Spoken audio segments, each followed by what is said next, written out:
প্রিয় দর্শক, আপনাদের সবাইকে আমন্ত্রণ জানাচ্ছি বাংলা ভিশনের নিয়মিত আয়োজন সংবাদ পর্যালোচনা ও বিশ্লেষণধর্মী অনুষ্ঠান ফ্রন্ট পেজে। সাথে আছি আমি ইমরুল কায়েস। প্রিয় দর্শক, আজ আলোচনার জন্য আমরা আমন্ত্রণ জানিয়েছি দৈনিক যুগান্তরের প্রধান প্রতিবেদক মাসুদ করিমকে। মাসুদ করিম, আপনাকে স্বাগত জানাচ্ছি। ধন্যবাদ আপনাকে, অসংখ্য ধন্যবাদ। প্রিয় দর্শক, আলোচনা শুরুর আগে চলুন আমরা দেখে আসি আজকের সংবাদপত্রগুলোর প্রধান প্রধান শিরোনাম এবং অন্যান্য গুরুত্বপূর্ণ খবরগুলো। আমি প্রথমেই পড়ছি প্রথম আলো। ইসরায়েলি আক্রমণের মুখে ফ্লোটিলাও, গাজা অভিমুখে ত্রাণবাহী নৌবহর। ইসরায়েলের এমন পদক্ষেপকে আন্তর্জাতিক আইনের লঙ্ঘন বলা হচ্ছে, বিভিন্ন দেশের নিন্দা ও বিক্ষোভ। মনোযোগ জুলাই সনদে আছে নির্বাচনী ঐক্যের চিন্তাও, 9টি দলের উদ্যোগ। সনদ বাস্তবায়নের পদ্ধতি নিয়ে মতভিন্নতার কারণে সমাধানের পথ খুঁজতে বিভিন্ন দলের সঙ্গে অনানুষ্ঠানিক আলোচনা। ভাষা সংগ্রামী আহমদ রফিক আর নেই। আমার দেশের সংবাদ শিরোনাম, ইসরায়েলি অবরোধ ভাঙার লড়াই ফ্লোটিলার, হামলা উপেক্ষা করে গাজায় পৌঁছাতে সক্ষম হয় একটি জাহাজ। আরেকটি শিরোনাম, আন্তর্জাতিক অঙ্গনে সম্পর্ক বাড়াচ্ছে জামাত, প্রায় 40 দেশের কূটনীতিকদের সঙ্গে একাধিক বৈঠক। যুক্তরাষ্ট্র ও কানাডা সফরের প্রস্তুতি আমিরের। জনপ্রতি 2000 টাকা দিয়ে মিছিল করায় ছাত্রলীগ। দৈনিক ইত্তেফাকের সংবাদ শিরোনাম, প্রশাসনে 1 বছরের পদোন্নতি, 1817 পদের চেয়ে কর্মকর্তা বেশি, সহস্রাধিক। গাজামুখী সমুদ ফ্লোটিলাকে আটকে দিল ইসরায়েল, গ্রেটা থুনবার্গ সহ আটক অনেক।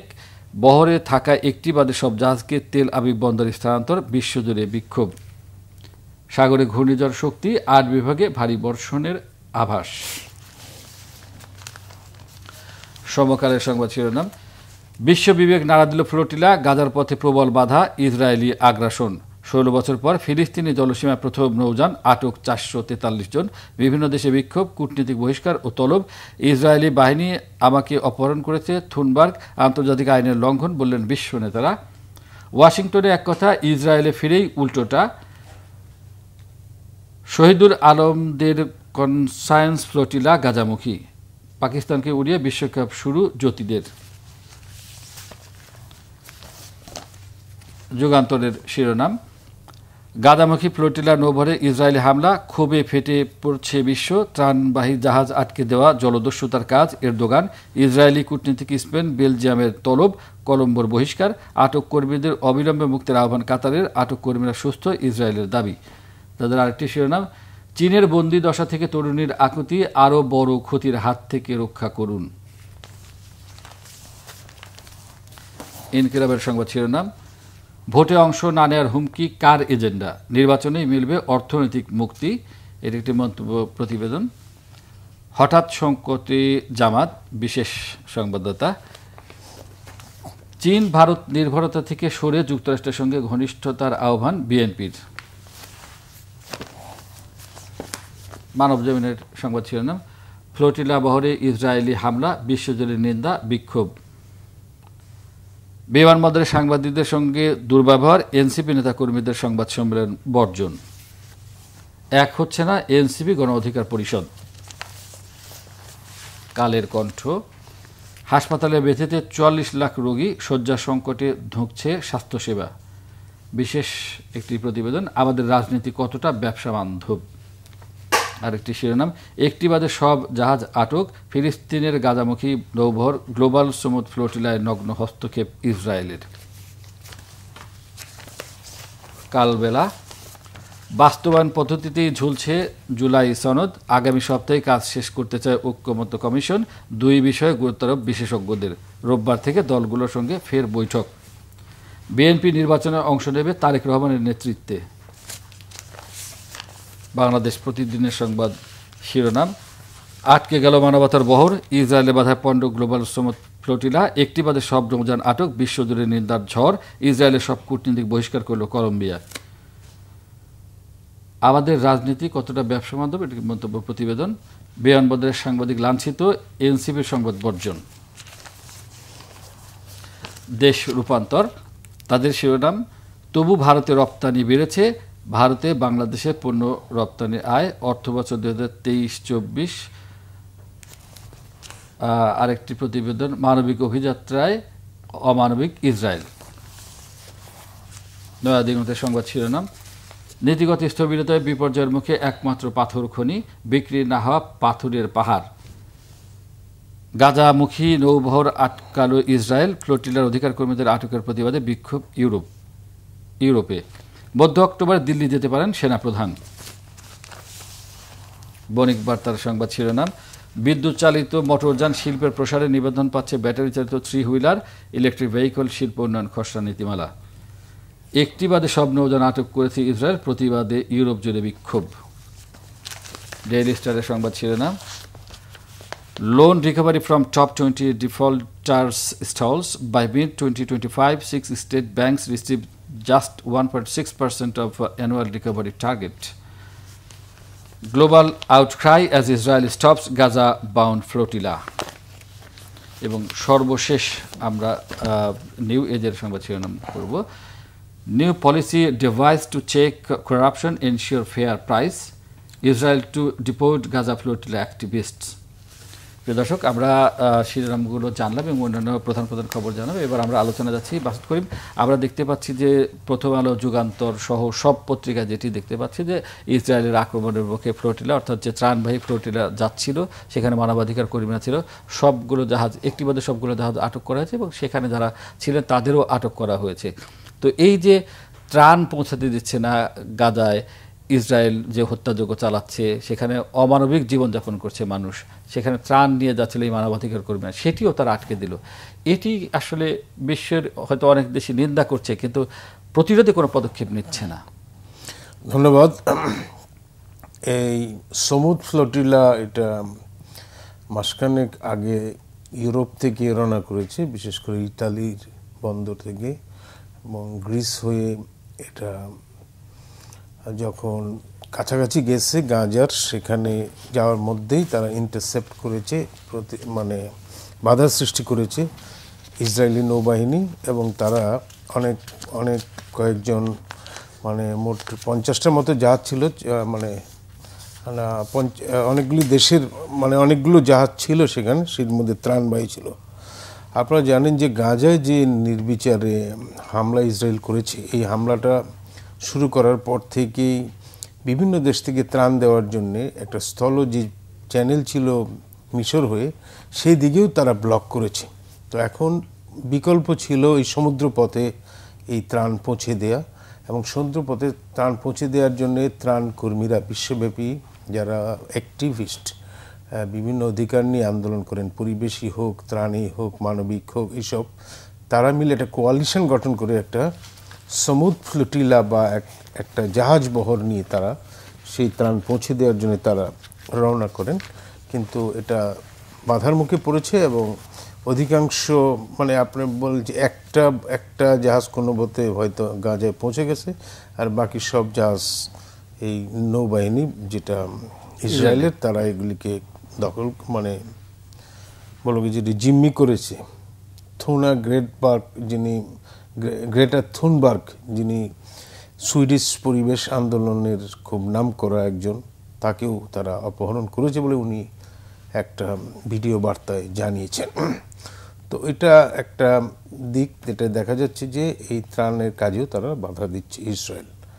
আর দ্বিতীয় হলো যে ত্রাণের এই যে এখন সর্বশেষ দিক থেকে একটা মিডিয়া ফ্লোটিলাও, সেখানে ফ্রিডম ফ্লোটিলা, এটা একটা রওনা করেছে ইতালির উপকূল থেকে, যেখানে বাংলাদেশের একজন সাংবাদিক এবং ফটোগ্রাফার জনাব শহীদুল আলম, তিনি অংশগ্রহণ করেছেন।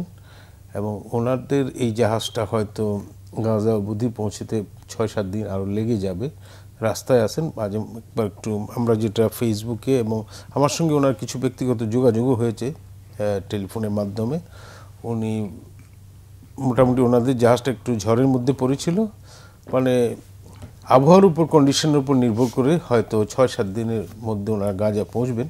কিন্তু এটা আশঙ্কার বিষয়, যেহেতু সমুদ্র ফ্লোটিলাকে আটকে দিয়েছে ইসরায়েল, সুতরাং এই যে সাংবাদিকদের যে মিডিয়া ফ্লোটিলা, সেটাও তারা আটকাবে। কারণ এই জাহাজটা একটু সাইজে বড়, এবং এখানে প্রায় 100 জন মানে অধিকার কর্মী আছেন, তার মধ্যে 1/3 হলেন সাংবাদিক, 1/3 স্বাস্থ্যকর্মী, আর বাকিরা সংগঠক 1/3।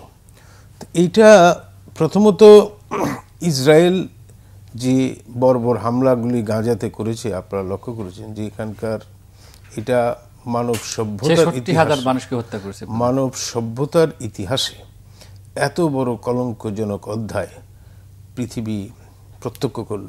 এবং আমরা সবাই দেখলাম যে এটা সবার চোখের সামনে ঘটনাগুলি ঘটলো, ওপেন ঘটলো। এটা একটা রাষ্ট্রীয় সন্ত্রাস ইসরায়েলের, যে এবং সেই সন্ত্রাসের বিরুদ্ধে যুক্তরাষ্ট্র কোনো কথা তো বলেই নাই, যারা সবচেয়ে গ্লোবাল টেরোরিজমের ব্যাপারে সবচেয়ে উচ্চকণ্ঠ, তারা কিন্তু এই সন্ত্রাসটাকে পরোক্ষভাবে সহায়তা দিচ্ছে ইসরায়েলের জন্য। আমরা একটা জিনিস লক্ষ্য করেছি যে এর আগেও ইরানে এবং তার পার্শ্ববর্তী কাতারে সর্বশেষ ইসরায়েলের আশেপাশে যত দেশ আছে প্রত্যেকটা দেশের উপরে ওরা কিন্তু হামলা করেছে এবং এর আগে যুদ্ধ করেছে দু একবার। এইসব যুদ্ধে যদিও ইসরায়েল জয়লাভ করেছে, কিন্তু আমাদের ব্যাপারটা আমরা লক্ষ্য করেছেন যে প্রতিবারেই ওরা এইভাবে মানবতার একটা বড় রকমের বিপর্যয় সেখানে সৃষ্টি করে যাচ্ছে এবং গোটা বিশ্ব সেটা চেয়ে চেয়ে দেখছে। এবং মুসলিম বিশ্ব, বিশেষ করে মধ্যপ্রাচ্যের মুসলিম দেশ, এটা তো কোন অবস্থাতেই মুসলিম ইস্যু নয়, এটা একটা মানবিক ইস্যু। মুসলিম হোক অমুসলিম হোক, যে বর্বর হামলা করা হচ্ছে, এখানে যারা ফ্রুটিলা অংশগ্রহণ করছেন এরা তো মুসলিম নন, ইউরোপিয়ানই বেশি, আপনারা দেখেছেন। তো এই জিনিসটা তো অভাবনীয় যে এখানে তারা হামলা চালাবে, মানুষ মেরে ফেলবে, সন্ত্রাস চালাবে, আর বিশ্ব তাকিয়ে দেখবে। তো এটার ব্যাপারে আমরা জাতিসংঘে যখন এই যে ইসরায়েলি নেতানিয়াহু ভাষণ দেন, সবাই কিন্তু বেরিয়ে যান এই সাধারণ পরিষদের অধিবেশনে সর্বশেষ। এটার মাধ্যমেও প্রতিবাদ করা হয়েছে। এখন ফ্রুটিলা সেখানে গিয়েছে, তাদেরকে ডিটেইন করেছে। ইসরায়েল বলছে যে যারা অধিকার কর্মী সেখানে গেছেন, গ্রেটা থুনবার্গ, তারা সুস্থ আছে এবং তাদেরকে তারা ফেরত পাঠিয়ে দেবে, রিপোর্ট করার কথা বলছে।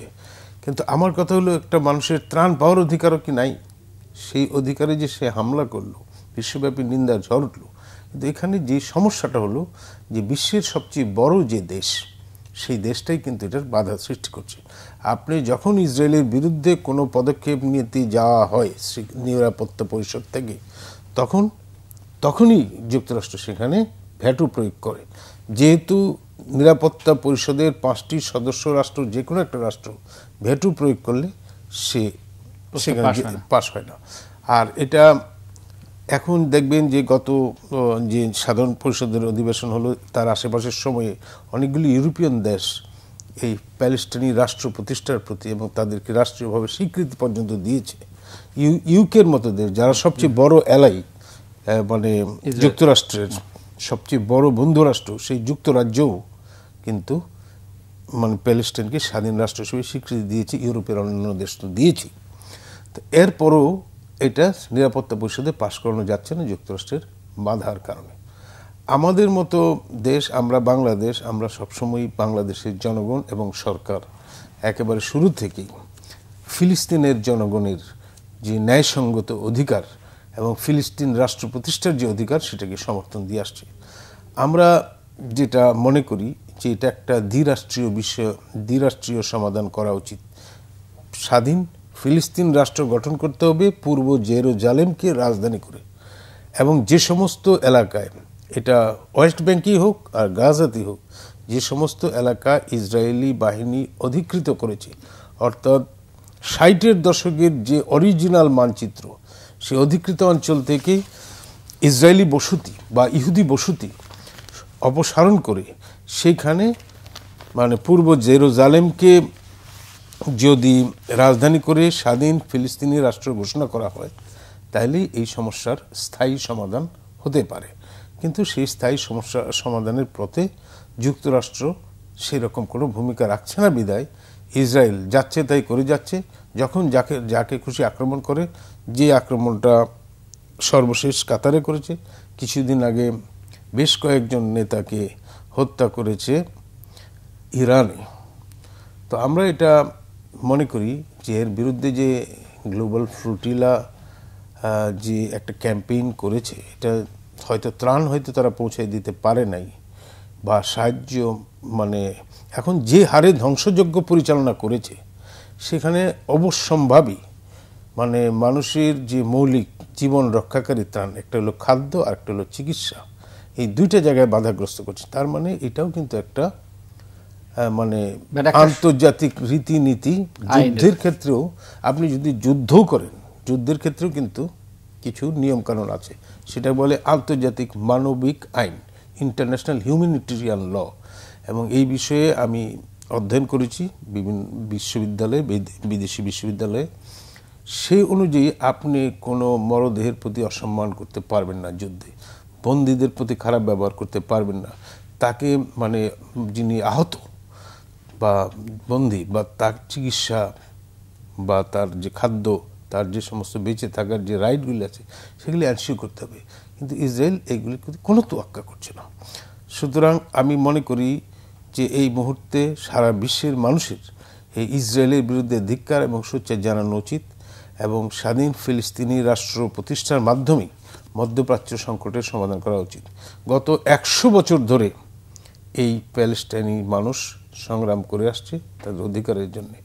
এইখানে যে পরিমাণ ধ্বংসযজ্ঞ পরিচালিত হয়েছে, আমার দৃঢ় বিশ্বাস অবিলম্বে সেখানে রিকনস্ট্রাকশন না করা হলে সেইখানে এই ধ্বংসস্তূপ হয়ে থাকবে। ঠিক এই প্রসঙ্গে আসছে, সমকাল একটি সংবাদ শিরোনাম করছে যে ওয়াশিংটনে এক কথা ইসরায়েলে ফিরে উল্টোটা। এখানে যেটি বলার চেষ্টা করেছে যে গাজার যুদ্ধের অবসান ও বিধ্বস্ত ওই অঞ্চল পুনর্গঠনে মার্কিন প্রেসিডেন্ট ডোনাল্ড ট্রাম্প একটি প্রস্তাব দিয়েছেন, যার বেশিরভাগ পরিকল্পনা তিনি নিজেই করছেন। এবং সেখানে ইসরায়েলের প্রধানমন্ত্রী বেনিয়ামিন নেতানিয়াহু তিনি জাতিসংঘ অধিবেশনে গিয়েছিলেন এবং সেখানে কিন্তু ডোনাল্ড ট্রাম্পকে তিনি কথা দিয়েছেন যে হ্যাঁ এই প্রস্তাবটি তিনি মেনে নিয়েছেন এবং তিনি সেই কাজ করবেন। কিন্তু ফিরে এসেই তিনি আবার উল্টো কাজ করছেন। আমার কথা হলো যে প্রথম কাজটা হলো যে যুদ্ধ বন্ধ করা, অবিলম্বে যুদ্ধ বন্ধ করা, নিঃশর্তভাবে কোনোরকম শর্তে যুদ্ধ বন্ধ করা, সিজফায়ার।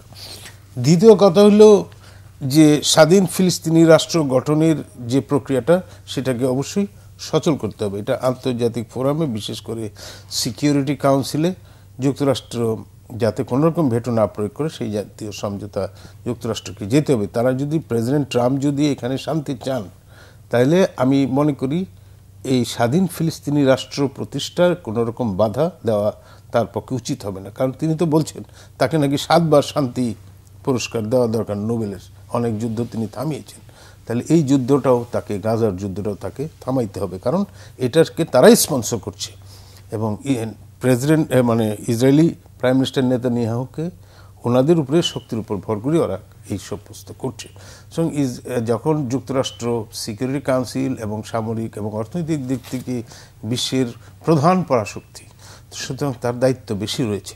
তা আমি মনে করি যে একটা হইল মুখের কথা আর একটা হইল অ্যাকশন।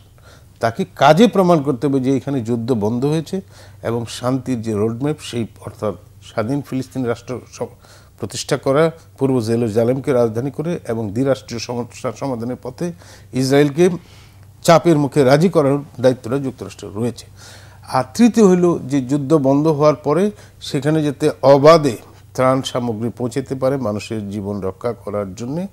এবং আরেকটা হইল যে সেখানে যে পুনর্গঠন, যে অবকাঠামোগুলি ধ্বংসযজ্ঞ সাধিত হয়েছে সেটা করা, অর্থনৈতিক কর্মকাণ্ডকে সচল করা, এবং যারা এই সমস্ত গণহত্যা, ইসরায়েলের প্রাইম মিনিস্টার নেতানিয়াহু সহ যারা এই সমস্ত গণহত্যা, মানবতা বিরোধী অপরাধ করেছে তাদেরকে আন্তর্জাতিক আইনের আওতায় বিচারের মুখোমুখি করা, মানে আইনের এই বিষয়গুলি তো একেবারে যৌক্তিক, এগুলি কোনো অযৌক্তিক কিছু না। আজকে আন্তর্জাতিক সকল আইন কানুনে, এটা জাতিসংঘের বলেন সব জায়গায় কিন্তু এগুলি আছে, কিন্তু এই জিনিসগুলি হচ্ছে না। তো এই জিনিসগুলি করার জন্যে এখন ইউরোপিয়ানদের একটা সবচেয়ে বড় কনসার্নের বিষয় যে এইভাবে যদি হত্যাযজ্ঞ চলতে থাকে তাইলে এই যে ইতালি বলেন, গ্রিস বলেন, উপকূলটা তো খুব বেশি দূরে না গাজা থেকে, বেশিরভাগ লোক যখন চলে যাবে। সেই কারণে তারা কিন্তু আমেরিকান এই পলিসিটাকে তারা সমর্থন করছে না। আর মানবিক যারা, তারা মানব অধিকারের জন্যে তারা ত্রাণ সামগ্রী নিয়ে অগ্রসর হচ্ছে। তা আমি মনে করি এটা একটা বিশ্ব জনমত প্রতিষ্ঠা করবে। এবং আমি ঠিক এই জায়গায় আসছিলাম, যদি একটু সংক্ষেপে বললাম, আমরা অন্যান্য প্রসঙ্গে আলোচনা করব। সেটা হচ্ছে যে মুসলিম বিশ্বের কথা যেটি বললাম, এই যে জনমত সৃষ্টি করার জন্য মধ্যপ্রাচ্যের যে দেশগুলি রয়েছে, বিশেষ করে তেল বিক্রি করে যারা অর্থনীতি তাদের ফুলে ফেপে উঠেছে, সেই সমস্ত দেশগুলো আমরা একাট্টা কখনো দেখি না যে একাট্টা হয়ে একটা চাপ সৃষ্টি করার জন্য, যুদ্ধ নাই করলে একটা চাপ সৃষ্টি করার জন্য তো সবাই একত্র হতে পারে, বসতে পারে এবং ব্যাপক আকারে জনমত তৈরি করতে পারে, সেই বিষয়টির অভাব। আমার মনে হয় যে এই যে ইসলামিক সহযোগিতা সংস্থা ওআইসি, সেটা গঠিত হয়েছিল প্যালেস্টাইন ইস্যুকে ঘিরে। এখন দেখা যাচ্ছে এই সংস্থাটা নিষ্ক্রিয়, যে ওয়েস্টার্ন ওয়ার্ল্ডও কিন্তু এটাকে বিভক্তি করছে এবং এখানে আর বসন্ত হয়েছে, অনেক কিছু হয়েছে, সেখানে যুদ্ধবিগ্রহ হয়েছে, ইয়েমেনে হয়েছে, সিরিয়াতে হয়েছে। এই সমস্তগুলি মুসলিম বিশ্বের মধ্যে যে একটা, আরব বিশ্বের মধ্যে যে একটা বিভক্তি, সেই বিভক্তিটা কিন্তু একটা বড় সমস্যা। তা আমি মনে করি মুসলিম বিশ্বকে একদিকে ঐক্যবদ্ধ হতে হবে, আরেকদিকে তাদের যে রিসোর্স রয়েছে, তেল সম্পদ বলেন বা যাই বলেন, সেটাই বড় কথা না, তাদেরকে জ্ঞানে বিজ্ঞানে। কারণ আপনি আজকে যদি সভ্যতার ইতিহাস পড়েন, তাইলে মধ্যপ্রাচ্য হইল বিশ্ব সভ্যতার সবচেয়ে প্রাচীনতম ইতিহাস ঐতিহ্য আছে। আজকে সেই ইতিহাস ঐতিহ্য থেকে আমরা যদি বলি জ্ঞান বিজ্ঞানে মুসলিমরাই একসময় অগ্রসর মান ছিল, আজকে দেখা যাচ্ছে মানুষ সব পাশ্চাত্যমুখী। বিকজ সেখানকার এডুকেশন, সেখানকার টেকনোলজি, সেখানকার সায়েন্স, ওই জায়গায় যে ইনভেস্টমেন্টটা আছে, আজকে মধ্যপ্রাচ্যে বলেন, মুসলিম ওয়ার্ল্ড বলেন, আমরা কিন্তু এইসব দিক থেকে সরে গিয়ে নানা রকম জঙ্গিবাদ, উগ্রবাদ, এই সমস্ত দিকে অন্যান্যদের ক্রিয়ান্বয়ে হয়ে আমরা সেখানে কাজ করছি। তো আজকে মুসলিম সমাজকে সচেতন হতে হবে যে আমাদেরকে শিক্ষায়, দীক্ষায়, জ্ঞানে, বিজ্ঞানে অগ্রসর হইতে হবে, নাইলে আমাদের এই পাশ্চাত্যের সমাজ আমাদেরকে নানাভাবে, কারণ একটা যে ওরিয়েন্টাল বা প্রাচ্যের যে শক্তি ছিল, সেই শক্তি থেকে আমরা কিন্তু ক্ষয়িষ্ণু হয়ে পড়েছি।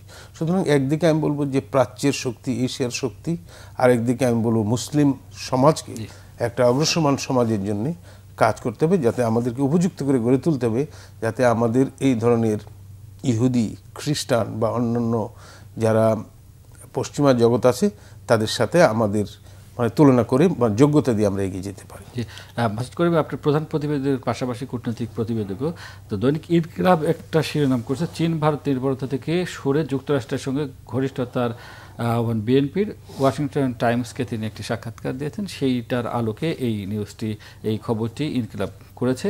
তো এই যে বিএনপির, এটা কি একটু সরে যাওয়া বলবেন যে প্রতিবেশী দেশ দুটোই আমাদের, চীন ভারত, সেখান থেকে সরে যুক্তরাষ্ট্রের দিকে একটু হেলে পড়া, এর কারণ কি মনে করেন? প্রথম কথা হলো যে আমাদের দেশের রাষ্ট্রীয় পলিসি মোটামুটি বিএনপি, আওয়ামী লীগ, জাতীয় পার্টি, সামরিক দল যারাই ক্ষমতা থাকে অলমোস্ট সেম। সেটা হলো সবার সাথে বন্ধুত্ব, কারোর সাথে বৈরিতা নয়। এবং এটা একটা বড় বৈশিষ্ট্য হলো যে ভারসাম্য রক্ষা করে চলা বড় বড় শক্তিগুলির সঙ্গে, যেমন ধরেন যুক্তরাষ্ট্র, যেমন ধরেন চায়না, যেমন ধরেন ইন্ডিয়া, এই সমস্ত দেশগুলির সঙ্গে এক ধরনের ব্যালেন্স করে আমরা চলি, যাতে আমাদের অর্থনৈতিক উন্নতিটা সাধিত হয়। এবং এটা বহু বছর ধরে এই প্র্যাকটিস, গত 50 বছর ধরে স্বাধীনতার পর থেকে এটা চলে আসছে। সেখান থেকে যে বড় ধরনের শিফট, সেটা আমি বলবো না। আমি বলবো যে এটা ফখরুল সাহেব বা কে কী বলেছে আমি জানি না, আমার ধারণা যে এটা একটা মানে আপনারা যে গত যে সরকারটা ছিল, শেখ হাসিনার সরকার, সেই সরকারটা মোটামুটি একটা দেশকে মানে কূটনৈতিকভাবে হেলেছিল, আমাদের একটা যেগুলো আমাদের প্রতিবেশী দেশের প্রতি।